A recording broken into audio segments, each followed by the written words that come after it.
Praise Lord, praise Lord, praise Lord, hallelujah, hallelujah, hallelujah. सबको जय मसीह की। परमेश्वर, हमारा परमेश्वर जो सबका परमेश्वर है, उसने कहा है कि उसके पुत्र यीशु मसीह पर विश्वास करो और यहोवा पर भरोसा करो। जो विश्वास करेगा वो अनंत जीवन पाएगा, जो विश्वास नहीं करेगा वो नाश किया जाएगा। हालेलुया। आज के सुसमाचार के लिए हम भाई बहन मिलकर प्रार्थना करते हैं। सुनो। हे पिता परमेश्वर, खुदावंद, खुदा परवरदिगार काल पुरख, आपने हमें दिन भर संभाल के रखा, हर तरह की खुशी और आनंद से भरा, रोजी रोटी में बरकत दी, आने जाने में सहायता की। हे प्रभु, पिता पुत्र पितर आत्मा जी के वसीले से हम दुआ करते हैं कि जो भी वचन आज हमें रोज की तरह मिला है, हम उसको बोलें ताकि लोग उसको सुने और मन में विश्वास को बढ़ाएं, अविश्वासी ना बने। पितर आत्मा जी, हम आपका स्वागत करते हैं। आप आए और हमारा मुंह बनकर उन वचनों को बोले ताकि लोग विश्वास में और दृढ़ और मजबूत हो जाए, वो सच्चाई जाने, सच्चाई उनको आज़ाद करे। पितर आत्मा जी, हम आपका धन्यवाद करते हैं। ये मेरी प्रार्थना यीशु मसीह के जलाली जीवित कुदूस और जीवित पवित्र नाम में मांगते हैं। सुनो और कबूल करो। आमीन। Hallelujah, praise Lord. अब सुनिए, पिता परमेश्वर यहोवा ने अपने पुत्र को हमारे लिए कुर्बान कर दिया। हमारे लिए नहीं,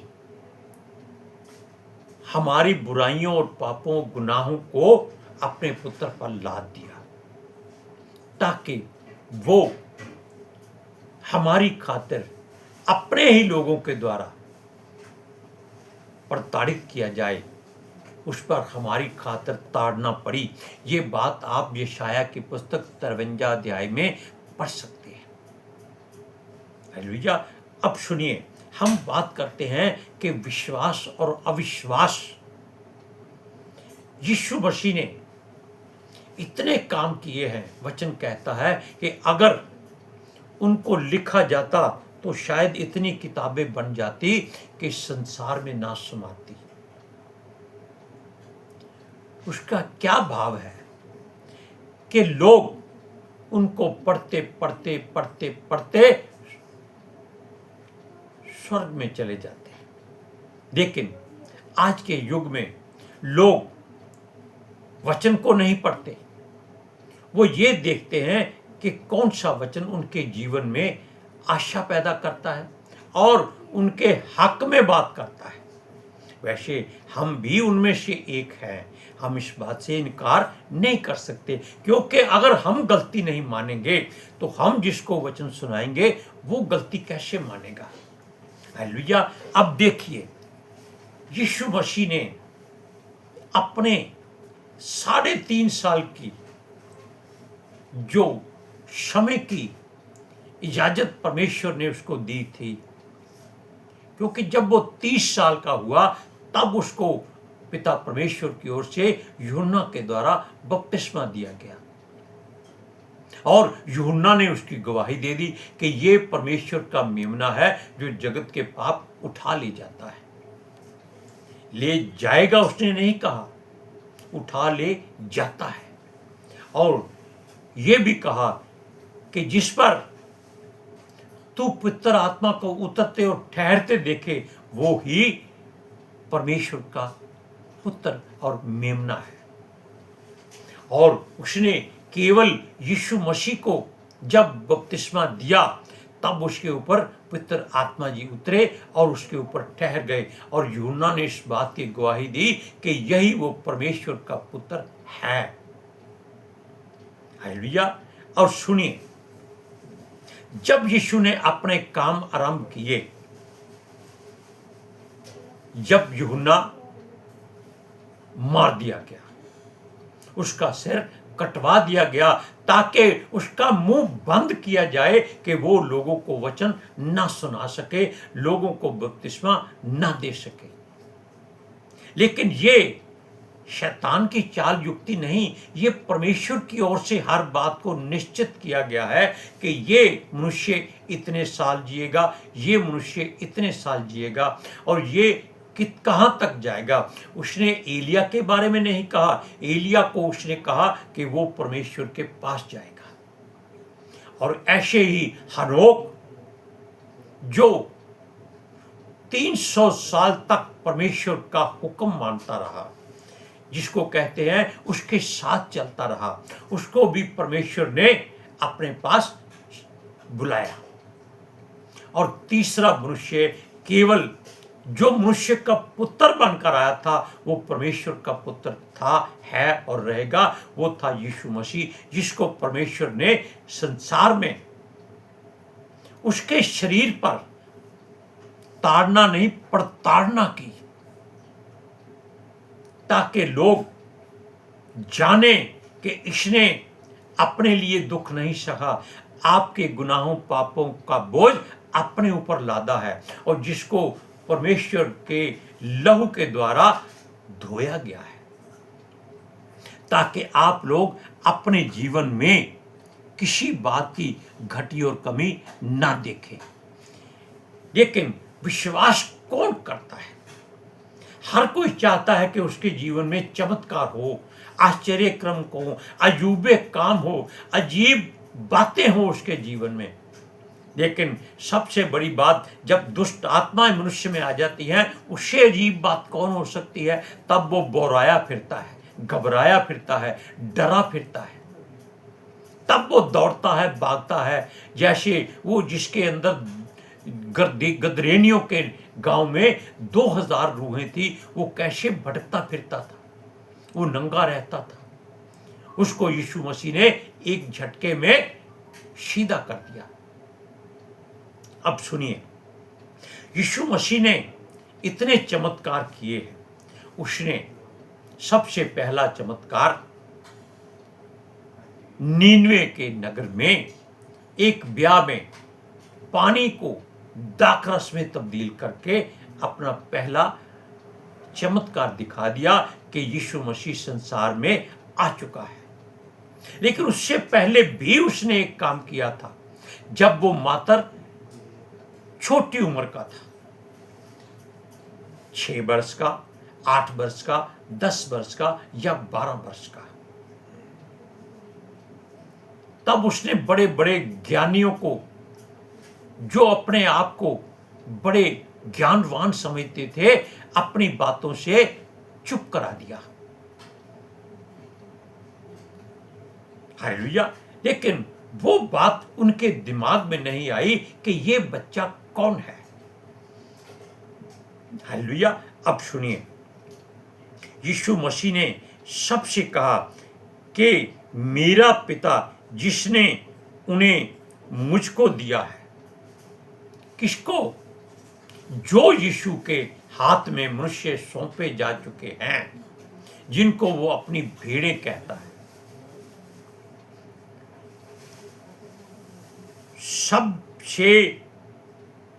सब में बड़ा और कोई उन्हें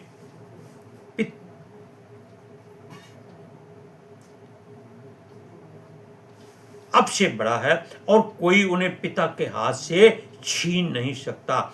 मैं और पिता एक है।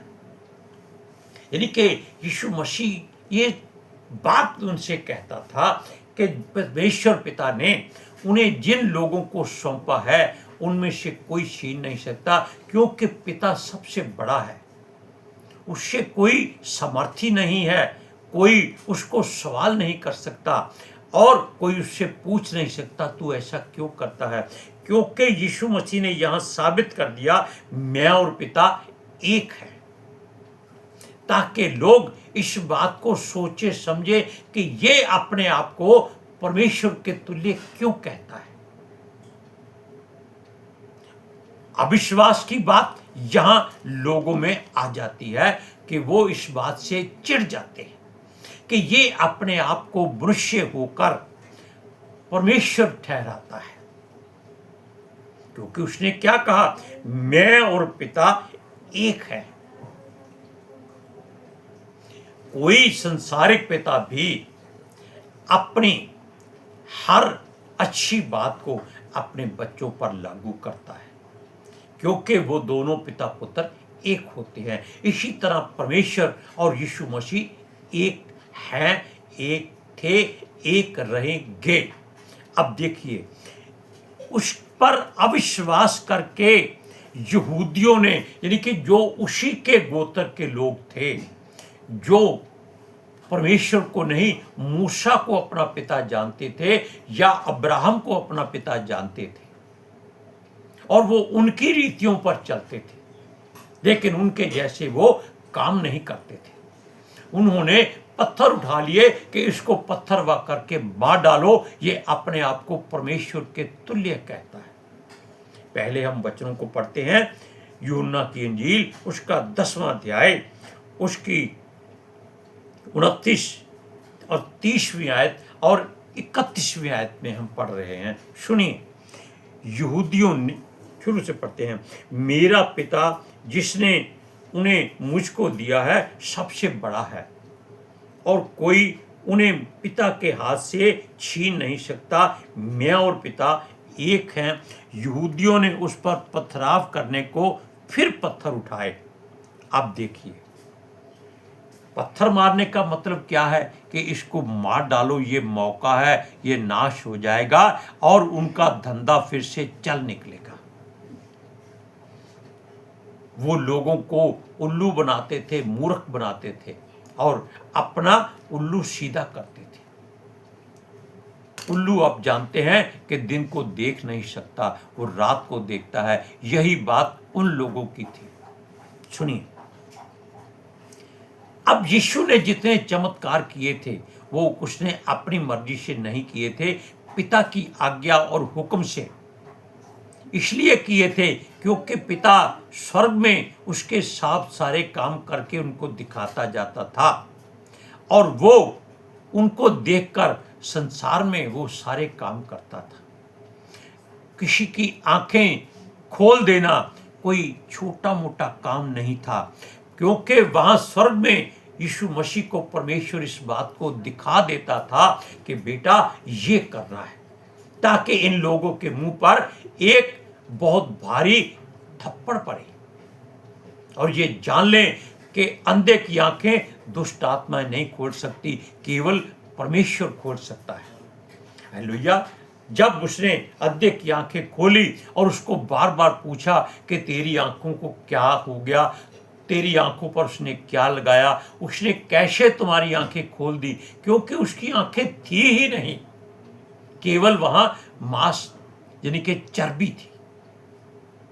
उसने कहा, उसने मिट्टी गीली करके मेरी आंखों पर लगाई और कहा कि शिलोह में जाकर धो ले, और मैं जाके आंखों को धोया और देखता हुआ लौट आया।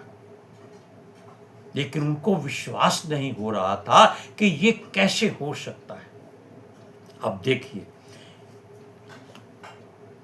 हम इसका 13वां वचन पढ़ते हैं। यहूदियों ने उससे उसको उत्तर दिया, भले काम के लिए हम तुझ पर पथराव नहीं करते, परंतु परमेश्वर की निंदा करने के कारण, और इसलिए कि तू मनुष्य होकर अपने आप को परमेश्वर बताता है।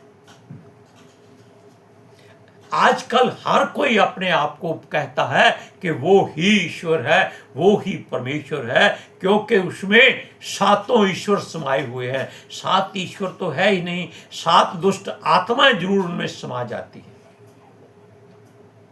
आपने वचन पढ़ा भी हुआ है कि अगर एक दुष्ट आत्मा मनुष्य से निकल जाती है तब मनुष्य का शरीर पाक साफ शुद्ध हो जाता है, लेकिन अगर वो उस पर ध्यान नहीं देता तो वो शुद्धता तो बनी रहती है, लेकिन उसका मन परमेश्वर की ओर नहीं लगता, और दुष्ट आत्मा ये बात जान लेती है और वो क्या करती हैं, वो अपनी जगह पर वापस लौट आती हैं और साथ में 7 और बुरी आत्माओं को लेके आती हैं कि आओ पार्टी करते हैं।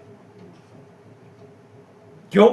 जहां हम रहती थी गंदगी थी, इस मनुष्य ने उस जगह को साफ सुथरा कर दिया है, अब हम वहां फिर गंदगी फैलाए। अब देखिए, वो कहते हैं कि तू अपने आप को परमेश्वर बताता है, क्योंकि वो परमेश्वर था, परमेश्वर ही है, और ये लोग उस पर विश्वास नहीं करते थे। लेकिन यीशु ने उनको उत्तर दिया, सुनिए, कि क्या तुम्हारी व्यवस्था में नहीं लिखा, मैंने कहा तुम ईश्वर हो। ये उसका 34वां वचन है। सुनिए, तुम ईश्वर हो, वचन में लिखा गया है कि तुम ईश्वर हो, भले ही तुम प्रधानों के समान हो, लेकिन मनुष्य के समान या प्रधानों के समान गिर जाओगे। और यही बात इन लोगों में साबित हो रही थी कि ये लोग अपने आप को ईश्वर तो बनाते हैं, लेकिन ये इतनी बुरी तरह से गिरेंगे ये सोच भी नहीं सकते। और यीशु मसीह ने उनसे कहा, यदि उसने उन्हें ईश्वर कहा है जिसके पास परमेश्वर का वचन पहुंचा है। ईश्वर असल में किसको कहा गया है? जिनके पास परमेश्वर का वचन यानी कि यीशु मसीह आ गया है। क्योंकि ये पवित्र शास्त्र कोई किताब नहीं, ये यीशु मसीह है। जब हम इसको पढ़ते हैं तो ये हमारे हृदय में बढ़ता जाता है और हमारे बदन को ये अपने उस लहू के द्वारा पाक साफ करता जाता है, और पितर आत्मा जी इसकी देख रेख करते हैं। हालेलुया, हम पितर आत्मा जी का धन्यवाद करते हैं। सुनिए, और पितर शास्त्र की बात असत्य नहीं हो सकती, ये यीशु मसीह ने कहा था, क्योंकि वो लोग विश्वास नहीं करते थे। और जो विश्वास नहीं करता, वचन कहता है कि वो नाश होगा। अब संसार के जो धर्मी लोग हैं वो अपने आप को परमेश्वर के तुल्य बताते हैं, उनको लोग बुरा नहीं कहते, बल्कि उनके पास जाते हैं और उनके आगे अपना सर झुकाते हैं, उनको हार पहनाते हैं, उनको धन दौलत समर्पित कर देते हैं। जबकि यीशु का वचन सत्य बोलता है और जीवन देने वाला है। उसने क्या कहा था? राह, सच्चाई और जीवन मैं हूं। जीवन की रोटी मैं हूं, जीवन का जल मैं हूं। लेकिन लोग क्या कहते हैं कि जो कहता है मैं धन हूं, मैं संपत्ति हूं, मेरे पास आओ, वो उसके पास दौड़ते हैं, भागते हैं। ये संसार को छोड़ना नहीं चाहते। यीशु कहता है संसार से बैर करो और परमेश्वर से प्रेम करो, तब आपका विश्वास मजबूत हो जाएगा। आप उस सत्य को जानेंगे जो सत्य आपको आजाद करेगा। हालेलुया। अब देखिए, एक वचन और पढ़ते हैं, सुनिए, उसका 36वां वचन। तो जिसे पिता ने पवित्र ठहराकर जगत में भेजा है, तुम उसे कहते हो तू निंदा करता है, इसलिए कि मैंने कहा मैं परमेश्वर का पुत्र हूं। वो कहता है तुम उसकी निंदा करते हो जिसको परमेश्वर ने भेजा है। वो समझते थे कि सबको परमेश्वर ने भेजा है। सबको परमेश्वर ने नहीं भेजा, यहां उत्पन्न किया है, पैदा किया है। मिट्टी से एक बीज आदम नाम का लगा दिया और उससे सारी धरती भर गई। लेकिन जिसको परमेश्वर ने भेजा है वो शरीर के द्वारा नहीं आया, वो आत्मा के द्वारा आया है, और वो केवल यीशु मसीह है। और वो कहता है तुम इसीलिए बुरा मानते हो और झूठ समझते हो कि मैं परमेश्वर का पुत्र हूं। आप जानते नहीं कि वो सचमुच परमेश्वर का पुत्र था, है और रहेगा। इसलिए आप उस पर विश्वास करें और भरोसा करें, वो ही आपको जीवन देने वाला है। उसको कभी भी अपने मन में भी पत्थरवा न करें। हालेलुया। अब हम भाई बहन मिलकर प्रार्थना करते हैं। हे पिता परमेश्वर, खुदावंद खुदा, हम आपका धन्यवाद करते हैं। रोज की नाई जो वचन आपने हमें दिया, हम उसको पवित्र आत्मा जी के द्वारा सब लोगों के पास पहुंचा रहे हैं। चाहते हैं कि सब लोग उसके वचन पर विश्वास करें कि यीशु मसीह ही परमेश्वर का पुत्र है, बल्कि परमेश्वर ही है, और अपने जीवन में आशीष पाएं और उसकी सच्चाई को जाने और सच्चाई उनको आज़ाद करे, क्योंकि वो संसार के बंधनों में बंधे हुए हैं, क्योंकि संसार मुर्दा है और ये लोग संसार में जीने की कोशिश करते हैं। जीवन केवल यीशु मसीह के पास है। वो कहता है, मेरे पास आओ, मैं तुम्हें विश्राम दूंगा। इस वचनों को सुनो, मन फिराओ और यीशु मसीह पर विश्वास करके जीवन पाओ। मेरी विनती, मेरी प्रार्थना जीसस के समर्थी जलाली कदूस जीवित और पवित्र नाम में मांगते हैं। सुनो और कबूल करो। आमीन। Hallelujah, praise Lord. सबको जय मसीह की।